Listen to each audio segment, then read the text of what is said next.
میں غافر شہزاد آپ کو شہر آثار پروگرام میں مشرق ڈیجیٹل کے اس پلیٹ فارم پر آپ کو خوش آمدید کہتا ہوں۔ ہم اس پروگرام میں شہروں کے حوالے سے اور پرانے آثار کے حوالے سے وقتاً فوقتاً مختلف طرح کے پروگرامز پیش کرتے رہتے ہیں، اور آپ کی آگاہی کے لیے اور آپ کے علم کے لیے کچھ ایسی باتیں سامنے لاتے ہیں جو آپ کو تاریخ کی کتابوں میں نہیں ملتی۔ یہ وہ تاریخ ہے جو سینہ بسینہ منتقل ہوئی ہے اور جسے رقم نہیں کیا گیا، تو اس وجہ سے کچھ ایسی باتیں اور ایسی دلچسپ چیزیں یہ اور صورتحال آپ کے سامنے آتی ہے۔ تو گزشتہ پروگرام میں ہم یہ کہہ رہے تھے کہ داتا دربار کمپلیکس کا جو ڈیزائن تھا وہ جب پیش کیا گیا، گورنر پنجاب جو اس وقت تھے، انہوں نے جب ضیاء الحق کو جو پریزیڈنٹ تھے ان کو پیش کیا تو انہوں نے ایک کمال کا دلچسپ جملہ کہا۔ وہ جملہ یہ تھا، انہوں نے کہا کہ ایسا پروگرام تو میری 7 سالہ بیٹی زین بھی کر سکتی ہے۔ زین آپ کو یاد ہوگا کہ ضیاء الحق کی وہ ایک بیٹی تھی جو اس وقت چھوٹی تھی، اور اسی کا حوالہ اس نے دیا اور تمام آرکیٹکٹس کو کہا کہ آپ لوگ اسٹوڈیو سے باہر نکلیں،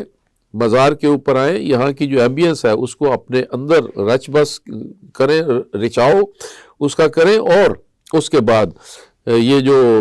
ڈیزائن ہے اس کے بعد کریں۔ حالانکہ ان جو مختلف آپشنز تھی ڈیزائنز کی، اس کے اندر بہت اچھے ڈیزائن بھی تھے، لیکن جیسا کہ ایک ڈکٹیٹر کا طریقہ کار ہوتا ہے کہ وہ پہلے چیزوں کو مسترد کرتا ہے تاکہ اس کی حاکمیت جو ہے وہ قائم ہو، اور اس کے بعد پھر اس میں سے اس نے کوئی ایک منتخب کرنا ہوتا ہے۔ یہاں بھی ایسا ہی ہوا کہ اس کے بعد انہی پروجیکٹس میں سے 3 پروجیکٹس پیش کیے گئے، ان کو سلیکٹ کر کے اور جی ایچ کیو میں بھیجے گئے، اور اس کا فیصلہ جی ایچ کیو کے اندر بیٹھ کر جنرل محمد ضیاء الحق نے، جو کہ اس وقت پریزیڈنٹ تھے، انہوں نے ایک ڈیزائن جو نقوی اینڈ صدیقی کا تھا، اب وہ ڈیزائن جو پسند کیا تھا اس کے پیچھے بھی ایک سٹوری ہے۔ انہی دنوں قدیر خان جو تھے وہ بہت قریب تھے، اور وہ اس وقت نقوی اینڈ صدیقی ان کے کچھ پروجیکٹس کے کنسلٹنٹ بھی تھے، تو ان کا اچھا ریلیشن شپ تھا، تو انہوں نے وہیں سے ضیاء الحق کو اپروچ کیا، جنرل ضیاء الحق کو، اور اپنا پروجیکٹ نقوی اینڈ صدیقی نے فائنلائز کروا لیا، اور پھر جو داتا دربار کمپلیکس کی موجودہ صورت ہے وہ ہمارے سامنے آتی ہے۔ اب یہ مسئلہ صرف یہاں تک نہیں تھا، اس سے پہلے جو جھکاؤ رشیا کی طرف ہو رہا تھا اور جو کلچرل ایکٹیویٹیز کی طرف باتیں جا رہی تھی، اب ضیاء الحق کے دور میں وہ ساری چیزیں ریورس ہو کے واپس آنے لگ پڑی۔ آپ کو یاد ہوگا کہ اس دور میں جنرل ضیاء الحق نے بہت ساری نعتیں شعراء سے کہا نعت لکھنے کے لیے۔ اس کا طریقہ یہی ہوتا ہے کہ حکومت جب نعت کے لیے سرپرستی کرتی ہے تو شعراء بکثرت نعتیں لکھنے لگ پڑتے ہیں، اور بہت سارے غزل گو شعراء، جیسے اس میں کلیم صاحب بھی تھے، انہوں نے بلکہ غزل چھوڑ کے صرف نعت کی طرف متوجہ ہو گئے۔ تو کہنے کا مطلب یہ ہے کہ حکومتوں کی سرپرستی میں جو بھی فنون وہ چاہتے ہیں کہ فلرش ہو، وہ فلرش ہونے لگ پڑتا ہے۔ علماء کرام سے ان کی بہت ملاقاتیں تھیں، اور ضیاء الحق نے دیکھا کہ یہ جو آرکیٹیکٹس ہیں ان کے لیے کوئی باڈی نہیں ہے، کوئی لیگل فریم ورک نہیں ہے، تو اس نے سب سے پہلے اپنا جو ایک آرڈیننس تھا 1983 کا غالباً، اس کے تحت ایک Pakistan council of architects and town planners بنائی، جس کو ہم PCAT کہتے ہیں۔ تو یہ جو PCAT تھی، اس نے اس کا جو پروفیشن تھا اس کو سمیٹنا شروع کر دیا۔ آپ کو میں یاد دلاتا چلوں کہ اس سے پہلے بھٹو کے دور میں نیسپاک اور PPAC خاص طور پہ یہ جو 2 ادارے تھے، اور ایک NC نیشنل کنسٹرکشن، یہ 3 ادارے جو سیمی گورنمنٹ بنائے گئے تھے، اور انہوں نے PPAC نے تو انوائرمنٹ کے حوالے سے اور شہروں کی آبادکاری اور منصوبہ بندی کے حوالے سے کام کیا، نیسپاک نے گورنمنٹ کے پروجیکٹس، انفراسٹرکچر اور اس کے اوپر زیادہ فوکس کیا، آرکیٹیکچر پہ اس وقت ان کا فوکس کم تھا، اور نیشنل کنسٹرکشن جو تھی وہ ان کے پروجیکٹس کو کنسٹرکٹ کرتی تھی۔ اس کے پیرلل آرکیٹیکچر کمیونٹی کو انہوں نے ریگولرائز کیا، اور PCAT کے تحت اختیارات بھی طے کیے کہ آرکیٹیکٹس نے کیا کرنا ہے اور ان کا کتنی لیمٹس ہیں اور کس طرح سے وہ اپنے پروفیشن کو آگے بڑھائیں گے، اور اس کو باقاعدہ ایک قانونی شکل دے دی۔ تو یوں PCAT کا، Pakistan council of architects and town planners کا وجود ہمارے سامنے آتا ہے جو ابھی بھی ہم کنٹینیو کرتے ہیں، اور اس کا باقاعدہ انتخابات ہوتے ہیں اور پھر وہ سلسلہ آگے آرکیٹیکٹس میں شامل ہوتے ہیں، اور ٹاؤن پلانرز بھی ہیں اس کے اندر۔ ابھی پچھلے دنوں ٹاؤن پلانرز اور آرکیٹیکٹس کے درمیان بھی ایک کنفلکٹ چل رہی تھی کہ پلانرز کہہ رہے تھے کہ ہمیں الگ کر دیں۔ تو اس کی ضرورت اس لیے بھی پڑی کہ بالکل شروع میں انجینئرز نے ایک اپنی اسی طرح سے انجینئرنگ کونسل بنائی تھی جو انجینئرنگ کے پروفیشن کو پروٹیکٹ کرتی تھی۔ آرکیٹیکٹس کی بھی ایسی کوئی کونسل نہیں تھی، تو گورنمنٹ نے اس وقت اس کو بنایا۔ اب ضیاء الحق کے جنرل محمد ضیاء الحق کے دور میں مزارات اور مساجد اس کی تعمیر کا ایک سلسلہ شروع ہو گیا، تو اور اس کی مختلف شکلیں پھر ہمارے سامنے آنے لگ پڑی۔ اس میں سب سے پہلا مکمل تو یقینی طور پہ داتا دربار کا پروجیکٹ تھا، جس کا فاؤنڈیشن سٹون بھی انہوں نے لے کیا، اگرچہ اس کا افتتاح بعد میں میاں محمد نواز شریف نے کیا۔ اسی طرح سے جو بابا فرید پاک پتن، وہاں پہ بھی ایک بڑی مسجد اسی طرز پر بنانے کے لیے فاؤنڈیشن سٹون تو جنرل محمد ضیاء الحق نے وہاں پہ لے کیا تھا، لیکن جولائی میں ہی وہ لے کیا گیا تھا، اور اسی دوران ہی وہ مس ایپ ہوا، اور جنرل محمد ضیاء الحق جو ہے وہ ایک طیارے کے حادثے میں دار فانی سے کوچ کر گئے۔ تو یہ سلسلہ آگے پھر اسی طرح سے چلتا ہے، اور ہم دیکھتے ہیں کہ عمارتیں کس کس طرح سے حکومتیں جو ہیں اس کی کیا کیا شکل اختیار کرتی ہیں۔ لیکن اس کے پیرل جو ایک سلسلہ شروع کر دیا گیا تھا، اس میں پھر بعد میں مختلف جو مزارات ہیں ان سب کے اوپر یہ جو مساجد ہیں وہ تعمیر کی گئی۔ ان مساجد کی تعمیر کرنے سے جو ایریا اسپیسیفائی تھا، پہلے یہ ہوتا تھا کہ مسجد مزار ہوتا تھا اور اس کے ارد گرد جتنا بھی کورٹ یارڈ تھا وہ سارے کا سارا استعمال ہوتا تھا مختلف طرح کی عرس اور میلے سے جو ایکٹیویٹی سرگرمیاں ہوتی ہیں اس کے ساتھ۔ لیکن اس کے بعد اب جب وہ اس کی غربی سائڈ کے اوپر مسجد بن گئی، تو وہ جو صحن تھا مزار کا وہ بھی ایک طرح سے مسجد کا صحن بن گیا، جس کی وجہ سے وہ جو کلچرل ایکٹیویٹیز ہونی تھی اور جس کی وجہ سے جو شدت پسندی ہے اس میں کمی آنی تھی، وہ ہم دیکھتے ہیں کہ ایک دفعہ پھر اسلامک ویو پوائنٹ سے اسٹیٹ جو ہے وہ اس طرف جانے لگ پڑی۔ تو وہ جو ایک نظریاتی مملکت کا کانفلکٹ شروع میں ہوا تھا 1947 میں، وہ کبھی کیپٹلزم کی طرف جاتی ہے اور پرو امریکہ ہو جاتی ہے، اور کبھی سوشلزم کی جاتی ہے اور پرو رشیا ہو جاتی ہے۔ تو یہ ان دونوں کے مابین ہمارا جو ملک ہے پاکستان ہے، اس کی بہت ساری سرگرمیاں انہی دونوں کے درمیان میں چلتی رہتی ہیں، اور ابھی بھی ہم موجودہ صورت میں بھی دیکھتے ہیں کہ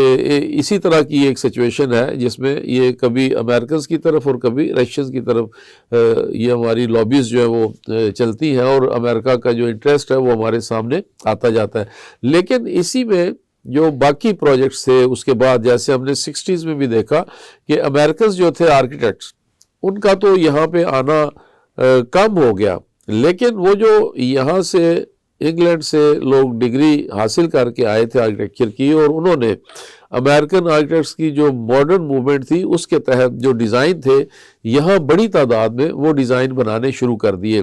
اس میں نیس پاک بھی تھی، پی پیک بھی تھی، انڈیویجول سطح کے اوپر بھی جو آرکیٹیکٹس ہیں ان کا یہ کام ہے۔ لیکن اس میں جو سب سے نمایاں کام ہمیں دکھائی دیتا ہے وہ کامل خان ممتاز کا ہے، جنہوں نے انگلینڈ سے یہ تعلیم حاصل کی تھی اور یہاں نیشنل کالج آف آرٹس میں آ کے انہوں نے پرنسپل کا عہدہ سنبھالا تھا، اور پھر یہاں پہ NCA میں نیشنل کالج آف آرٹس میں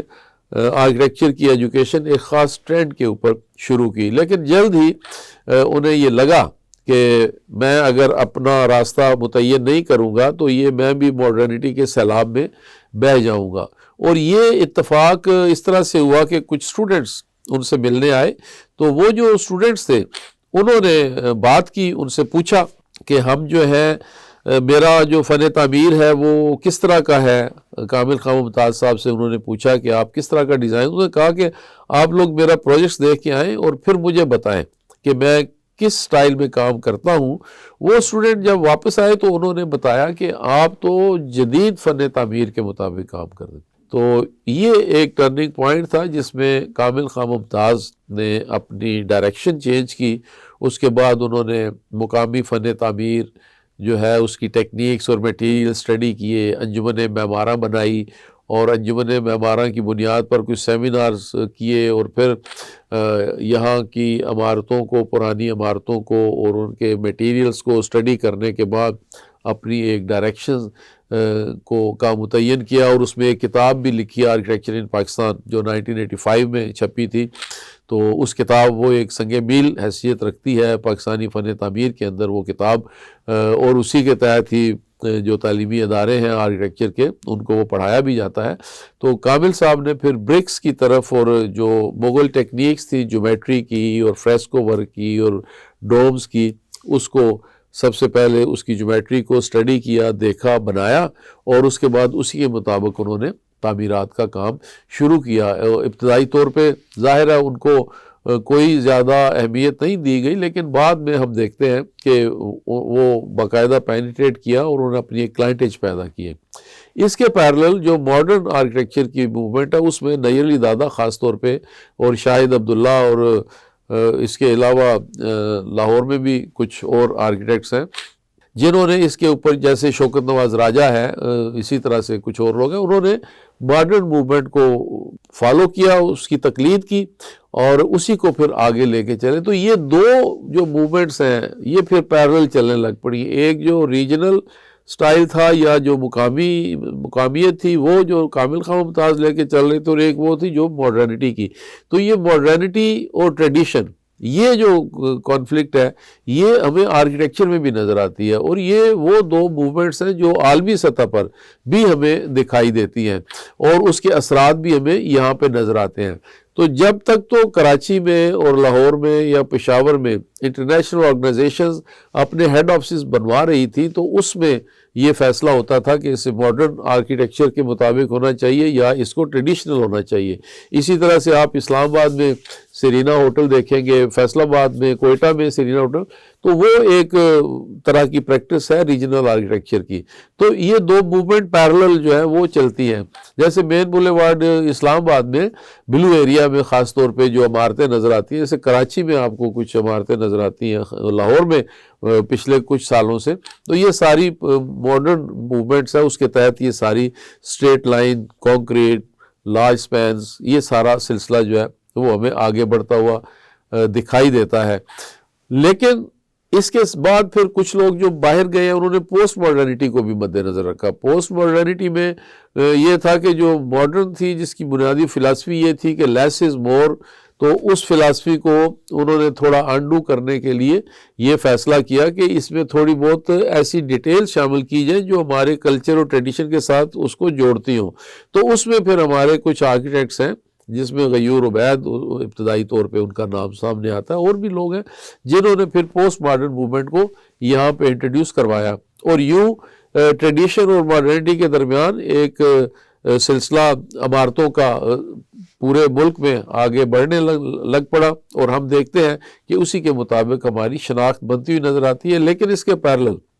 یہ بھی ذہن میں رکھیں کہ جو انڈسٹری ہے عالمی سطح کے اوپر، ٹرانسپورٹیشن کے ذرائع میسر آنے کے بعد دنیا کے کسی حصے میں کوئی ایک میٹیریل بنتا ہے تو وہ امیجیٹلی دنیا کے کسی بھی دوسرے کونے میں پہنچ سکتا ہے۔ تو اس انڈسٹری اور اس کی پروڈکٹس نے بھی فن تعمیر کی شناخت پر اثر انداز ہوئی ہے، اور اس کی ویسے شناخت نہیں بن پائی جیسے مغلوں کی تھی یا برٹش کی تھی یا گوتھک پیریڈ میں تھی، اس طرح کی وہ شناخت نہیں بن پائی۔ تو ہم اس کے اوپر مزید بات کریں گے مشرق ڈیجیٹل کے اس پروگرام میں، اپنے کسی اگلے پروگرام میں، کہ ایسا کیوں نہیں ہوا، اور یہ جو انڈسٹری تھی یہ کیوں اس نے ڈومینیٹ کر لیا اور نئی ایستھیٹکس بھی دی، اور ساتھ ہم یہ بھی دیکھیں گے کہ اس کے پیرل جو ماسک آرکیٹیکچر ہے اس میں کیا تبدیلیاں آئی ہیں، اس پہ ہم بات کریں گے۔ بہت شکریہ۔